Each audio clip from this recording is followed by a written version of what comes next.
Thank you, Lenka. That was a very nice short introduction to me. Hello, everyone on the call. I'm Namrata, and as Lenka mentioned, I work for Workday, and I've been with Workday for a little over 3 years. And the projects that I've been working on were mostly in natural language processing. And in this talk, I'm going to talk about how to ship enterprise grade machine learning products fast. And the reason why I chose to speak about this topic is because the number of applications that have machine learning built in them are just humongous, right? There are they are increasing exponentially as we speak. Every product, every company wants to find ways to apply machine learning to their products, right from ordering products off of Amazon to finding someone on a dating app. Pretty much everything that you use today or touch has machine learning and AI built in it in some ways or the other. And machine learning is not new to us. It was in fact invented in the 1950s.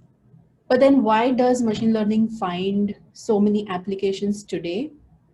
Well, one of the key reasons is the amount of data that we have at hand. And most of the applications today find it difficult to humanly process that data, right? So we look for automated processes like machine learning to draw insights from that data. Now, building machine learning applications is a complex process. And there are different level of complexities involved in different phases of the product development, right? So the moment you start gathering the data, you need to come up with ways to clean that data so that it is made machine learning ready. If you are working in enterprise world, then there are data proprietary issues that you need to solve for, and also see how you can de-anonymize your data before you actually feed it into a machine learning algorithm. And then after you have a data set ready, finding the best machine learning algorithm that you want to apply again has its own level of complexities. And then you deploy it into production where you face another level of uncertainties. So it is all in all a complex process. And of course, because it is a complex process, it also takes time. So when you set out to build a machine learning project, you need to think about what are the different uncertainties that you could face, and keep in mind that this process is going to take time, especially if you are a company that is going to start applying machine learning to their products. You have to remember that it is going to be a long and complex process. And it is an iterative process, right? You start with gathering data, convert it into structured form, maybe annotate the data if you're going to perform supervised learning, and then you pick the right kind of model, deploy the model into the production. But the story doesn't end there. You then have to take feedback from the production and then retrain your models, right? And the frequency at which you are training the model also depends on the kind of product that you're building. So something like a weather forecasting system would need rapid model training versus something that is a clinical product. For example, diagnosing whether a person has a cancer or not may not require as many times or as many iterations when you set on building models. So these are some of the factors that you have to keep in mind when you decide that you want to dive into using machine learning for your applications. And if you are a project manager on a machine learning team, you have to factor in the uncertainties that lie ahead of you and ensure that you set reasonable time goals for your team. One of the key questions that you should ask and find an answer to, and different members of the team or different team players play their role in answering this question. But the key question is, how much time do you want to spend, and where do you want to stop, right? Knowing where to stop is very, very important when you're building a machine learning application, and primarily because most of the models are non-deterministic, and the data that you're going to feed into the model is also going to change over the time. So setting reasonable goals for training the model and then deploying it into production, and the kind of business metrics that you want the model to perform on, setting reasonable goals is very, very important so that you can meet the deadlines for your product. At the end of the day, you want to build something that is going to be tangible. You want your customers to use it, and you do not want to spend unreasonable time in just trying to research and build products which never make it into the hands of the customer. So again, answering the key question, that is where to stop, is important. In fact, when I was preparing these slides and I was researching on the internet, I came across this statistic that 87% of the data science projects don't make into production. And I'm not surprised by this number because of some of the factors that we saw in the previous slides, right? It is a complex process. It is long and it is iterative, and there can be uncertainties that you need to face based on the kind of product you are trying to build the solution for. So knowing that it is a complex process, it is important that you identify what are going to be your risks, and then see or look for methods, best practices that you can apply so that you can mitigate those risks. And because machine learning is used so widely today in the market, there are some industry level best practices that you can apply based on the kind of problem that you're trying to solve. And in this presentation, I'm going to cover 5 such best practices, and this is not any exhaustive list. But before you even dive into applying machine learning, a very important question to ask yourself is that, do I really need machine learning? Is this problem something that needs an data automation to an extent where I need machine learning to be applied? And it is a very important question to ask yourselves, because a lot of the times we give into the hype of using AI into our products because we want to sound cool in the market.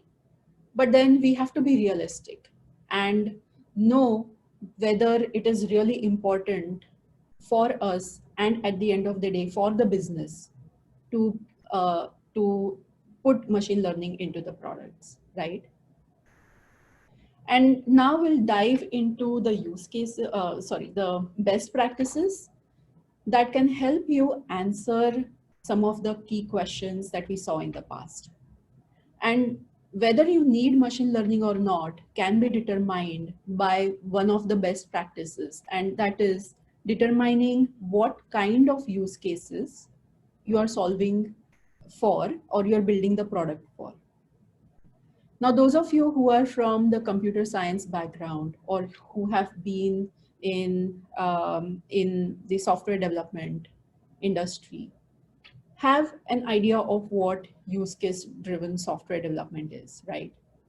You are given a problem statement, and then you fragment that problem into bite-sized pieces like use cases. And then you use these use cases to drive the process of building the solution. So identifying these use cases right in the beginning of your project initiation is very, very important. And the reason why it is important is because you want to avoid making any premature data modeling decisions. Because it is a complex and long process, you do not want to end up in a situation where you realize that the solution that you are building or the algorithm that you are trying to use is not necessarily solving for the use case that you initially set out to solve for. So identifying the use cases is very important. And how would you go about doing that? Well, you need to identify first who are the decision makers in your project. And by decision maker, I mean someone who understands the customer's business to a certain extent, someone who understands the company's business, and also has a fair bit of understanding of the work that your engineering team has been doing. And in most of the projects, this decision maker is usually the product manager. In some other companies, it could be product manager, a combination of product manager and data scientist, right? But the idea is to identify those decision makers with the help of whom you can define the problem and the use cases, and then systematically evaluate those use cases to determine whether you need machine learning to solve the problem. And I would like to spend some time on this particular best practice by giving you an example because it is that much important.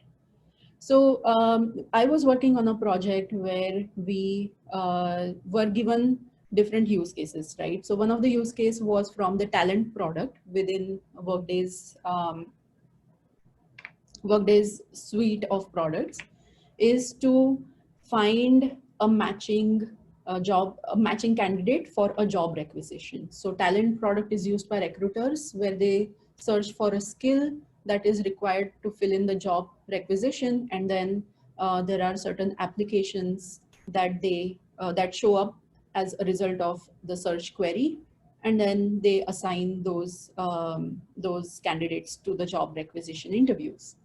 Then there was another use case where another team or product rather wanted to build a skills recommendation system where a user who wants to create their profile within Workday and wants to enter skills in their profile, they search for the skill.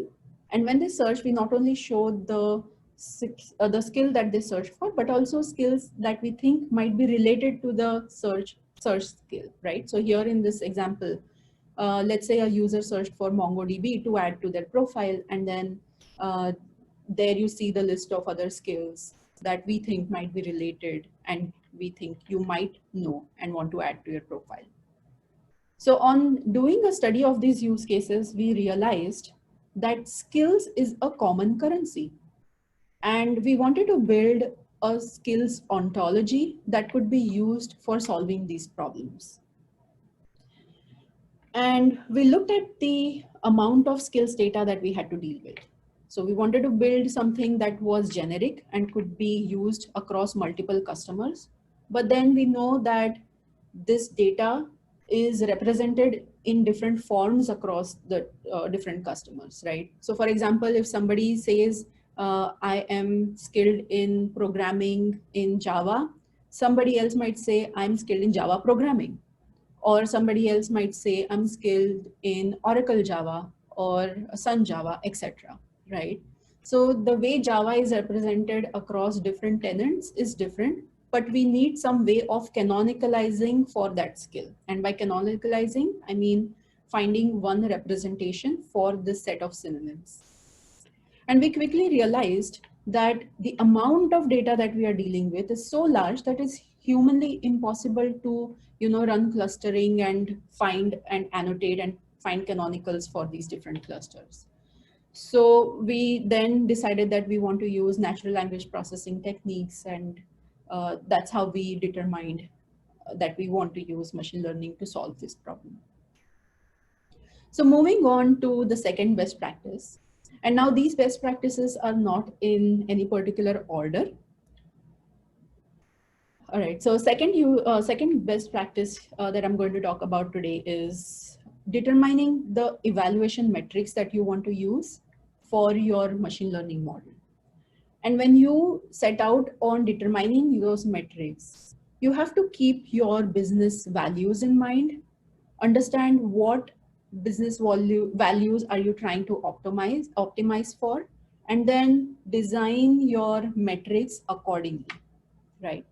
And the reason why this is important and is considered as a best practice is because it enables you to quantify the effect of your solution on your business.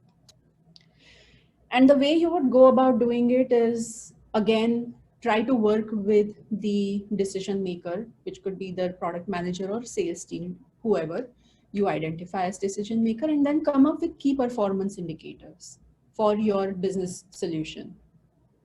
For example, it could be profit numbers or user satisfaction.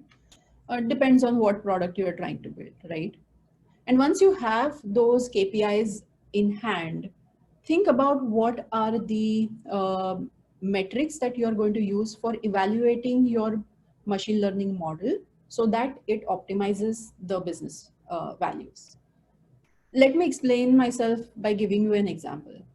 Let's say you're building a product like Amazon, where you are going to recommend products to users when they search for a certain product, right? So you want to basically let's say there is a business KPI of click-through rate. You want to see how good your recommendations are, and that is determined by the click-through rate. And click-through rate is basically how many users actually end up buying the products that you recommended. The way you would translate that then to a machine learning metric would be something like either a precision or recall or NDCG, which tells you how many relevant results you actually show when a certain user query is entered. Right. So that is what we mean by using metrics such that they eventually optimize the business goal. Now, the third best practice that I'm going to talk about is bootstrapping using rule-based systems. Now, I'll add a disclaimer here that it may not always be possible for you to apply this best practice, but it depends on the kind of project and whether you have that much time on your project to build such a system, but it is generally considered as a best practice. And by rule-based systems, I mean you identify all the different conditions. And the reason why it is important to identify those conditions is because it is easy to navigate through different possible circumstances that you want to that you might face in your use case, right? And you want to account for all of them. You don't want to miss out on certain conditions that are critical to your business product. So identifying the conditions, developing a rule-based system, prototyping it, and then showing your prototype or sending your prototype across to your internal customers to get that feedback and incorporate back into your product is very, very key or very, very important practice. Because first of all, the turnaround time is very short. You can get quick inputs or quick feedback from the participants to understand what condition that you might be missing out on. And then you can eventually translate it into, let's say, for example, machine learning features when you're building a machine learning model.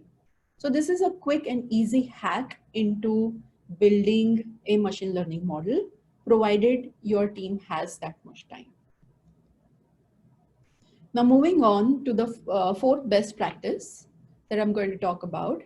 And usually this is, I have seen that in some of the projects, this can be underestimated, but it is really, really important.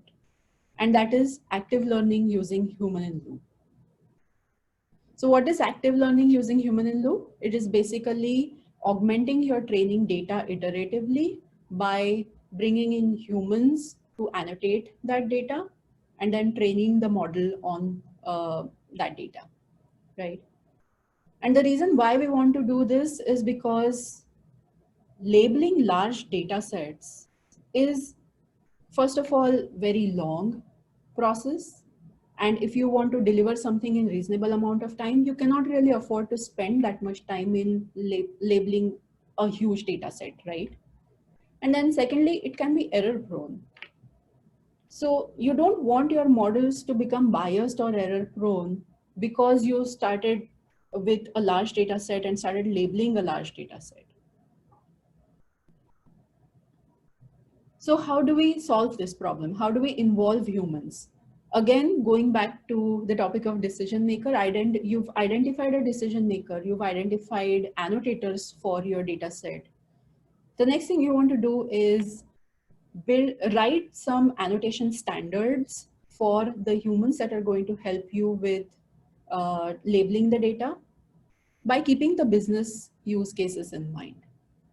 To give you an example, when we were building the skills ontology, one of the key tasks for us was to first define what do we mean by skill, what qualifies as a skill, and then what are synonyms of a skill, and what level of specificity we want those skills to have, whether we want those skills to be too generic or we want them to be specific or something else. So these are some of the key questions that you need to answer and have annotation standards based on those answers for your human annotators so that you can get good quality labeled data set if you are solving for a supervised learning problem. And finally, the fifth best practice that I'm going to talk about today is finding error patterns in your data. And this is very, very important because it is at the end of the day going to affect your model's performance. So it is very important to look at what kind of errors exist in your data. What are those patterns? And then how can you fix or mitigate those patterns? So you start with identifying the different classes of errors in the data, but then realistically, it may not be possible for you to solve for all those error types. So you use Pareto Principle. You solve for 80% of the different error classes in the distribution of error classes. So your end goal is trying to fix it, or the ones that you cannot fix, at least you find ways that you can mitigate.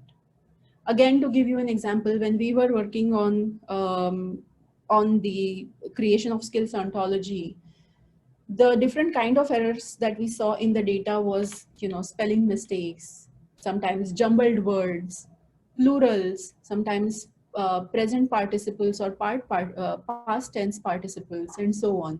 So we saw that these different error classes, they were they constituted around 80% or more of our entire data set, and we decided that we will start with fixing those errors first, and that's how clean the data by using some regex based solutions. So that was all I had for today's presentation. We talked about some best practices for building a machine learning solution based on your area of work.